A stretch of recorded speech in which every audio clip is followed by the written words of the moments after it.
आज हम न्यूटन के फर्स्ट लॉ ऑफ मोशन को समझेंगे कि न्यूटन के फर्स्ट लॉ ऑफ मोशन क्या है। देखिए मैं पहले ही बता दे रहा हूँ, और ये जो साइंस का जो एक्सपेरिमेंट है बहुत ही अमेजिंग, हमें लगता है कि ये कैसे हुआ। हम जो चीज़ें हर दिन देखते हैं उसके ऑपोजिट कुछ चीज़ें दिखती है, पर वहाँ कहीं ना कहीं फिजिक्स का कॉन्सेप्ट होता है। हम जानते हैं कि आलू अगर मैं इसको ऊपर से छोड़ूं तो it will come in the downward direction. ये चाकू अगर ऊपर से नीचे छोड़ूं तो ये भी नीचे के डायरेक्शन में आता है।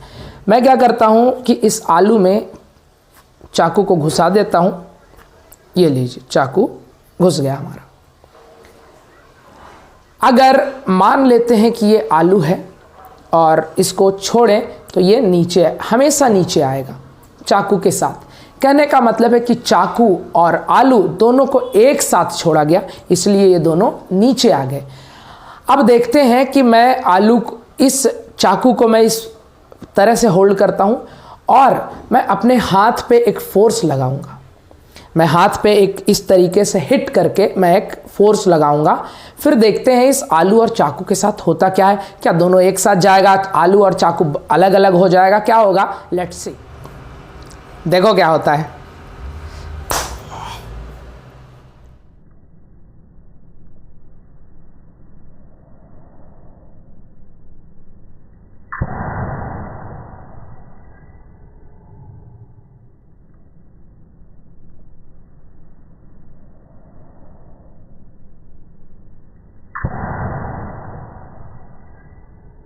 ये आलू जो था ऊपर आ गया।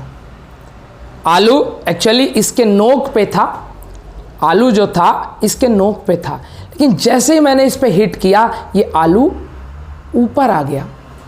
आलू ऊपर आ गया। ऊपर आने का रीज़न क्या था कि जैसे ही, ध्यान से समझिएगा इस चीज़ को, स्लो मोशन में भी वीडियो को देखिएगा। जैसे ही मैंने इसको ऊपर से फोर्स लगाया, हर ऑब्जेक्ट की टेंडेंसी, हम जानते हैं इनर्शिया के बारे में पहले समझ लीजिए। Inertia is the inability of an object. हमारी एबिलिटी है कि मैं एक जगह से दूसरे जगह मूव कर सकता हूं, यहां से यहां मूव कर सकता हूं, इस ऑब्जेक्ट को उठा सकता हूं, इस ऑब्जेक्ट को छोड़ सकता हूं, कुछ भी कर सकता हूं। This is our ability. But किसी ऑब्जेक्ट, नॉन लिविंग ऑब्जेक्ट की एबिलिटी क्या होती है, या कोई भी ऑब्जेक्ट की जो एबिलिटी होती है वो अपने से कहीं जाने की नहीं होती है, इसलिए हम उसे कहते हैं इनएबिलिटी। तो इनर्शिया क्या है? It's an inability of an object due to which an object at rest will remain at rest and an object in motion will remain in motion until or unless an external force is applied on that object। कहने का मतलब है कि ये जो आलू था इस पोजीशन में, यहां पे ये क्या था? इसका पोजीशन रेस्ट था, है कि नहीं? या फिर कह सकते हैं कि inertia is the laziness of an object. Inertia किसी ऑब्जेक्ट को आलसी बना देता है। इनर्शिया क्या है? It's the laziness of the object. तो इस आलू की जो प्रॉपर्टी थी रेस्ट में ही, मतलब इसका जो टेंडेंसी क्या था कि रेस्ट में ही रहने का। अचानक से मैंने इस पे फोर्स लगाया और ये अपने पोजीशन को, स्टेट ऑफ पोजीशन को चेंज नहीं करना चाहा। ये चाहा कि मैं रेस्ट में ही रहूंगा, है कि नहीं? इस वजह से जैसे ही मैंने इस पे फोर्स लगाया ये क्या हुआ? ऊपर चला गया। समझिएगा, मैं यहां से एक वेलोसिटी के साथ इधर लाके हिट करूंगा। कहने का मतलब है कि हमारा जो चाकू है और आलू दोनों क्या है? मोशन में है, और ये दोनों भी चाहेंगे। मैंने रेस्ट को तो समझ लिया कि ये रेस्ट में था और मैंने इस पे हिट किया तो क्या हुआ? ये ऊपर आ गया। इसका मतलब ये रेस्ट में ही रहना चाहा, अपने पोजीशन को बदलना नहीं चाहा। But what in the case of motion, motion के केस में क्या है कि अगर ये आपका जो ऑब्जेक्ट है, आलू और चाकू दोनों क्या है? अभी तो दोनों एक सिस्टम है ना, लेकिन मान लेते हैं कि हम इसको एक स्पीड के साथ लाके यहाँ पे हिट करते हैं। कैमरा को पास लाइए, इस चीज को अच्छे से रिकॉर्ड कीजिएगा। देखिएगा, मैं एक वेलोसिटी के साथ चाकू को वॉल पे हिट करता हूं। ये उतने अच्छे से नहीं हुआ, एक बार और मैं हिट करता हूं। आप देखें कि ये जो चाकू था ये इसका एक वेलोसिटी था और वो आके यहां पे इस तरीके से हिट किया।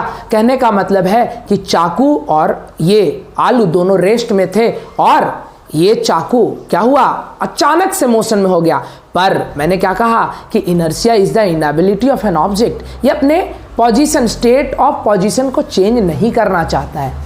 जब स्टेट ऑफ पोजीशन को चेंज नहीं करना चाहा तो चाकू जो था ये अचानक रेस्ट में आ गया, लेकिन आलू अभी भी मोशन में था और इसके मोशन में होने के कारण ये अपने मोशन को कंटिन्यू रखा और ये आगे बढ़ते चला गया।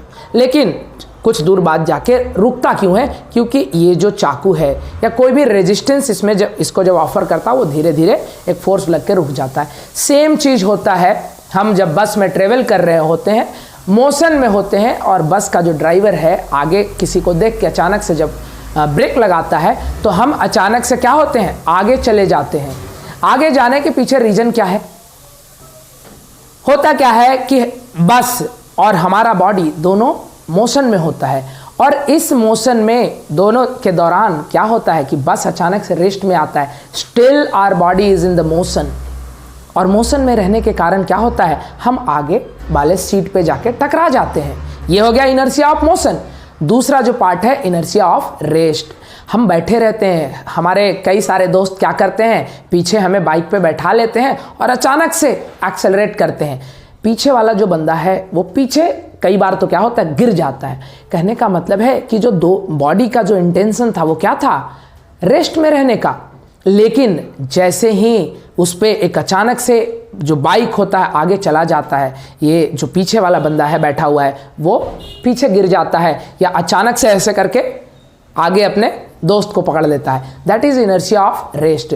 और एक होता है इनर्शिया ऑफ डायरेक्शन, कि अगर कोई ऑब्जेक्ट किसी डायरेक्शन में मूव कर रहा होता है तो उसका डायरेक्शन सेम रहता है unless an external force is applied on that object. तो कहने का मतलब है कि जब आपका क्रिकेट बॉल आता है, जमीन से टप्पा खा के कुछ इस तरीके से उड़ता है और सचिन तेंदुलकर 150 से आते हुए बॉल को इस तरीके से अपर कट, मतलब उन्होंने क्या किया, डायरेक्शन को चेंज किया और अपर कट में छक्के मारते हैं। सूर्य कुमार यादव, श्रेयस अय्यर, कुछ बहुत ऐसे बैट्समैन हैं जो ये शॉट्स खेलते हैं, वो कुछ नहीं डायरेक्शन को चेंज करते हैं। That is inertia of direction. तो हमने 3 इनर्शिया को पढ़ा, inertia of motion, inertia of rest and inertia of direction. Hope आप लोग इस चीज को समझे होंगे इस आलू के मदद से कि कैसे इनर्शिया ऑफ रेस्ट और कैसे इनर्शिया ऑफ मोशन को समझा जा सकता है। मेरे हिसाब से मैंने बहुत अच्छे से एक्सप्लेन किया है। स्टिल आपको कोई दिक्कत है, आप मेरे वीडियो पे ज़रूर कमेंट करें।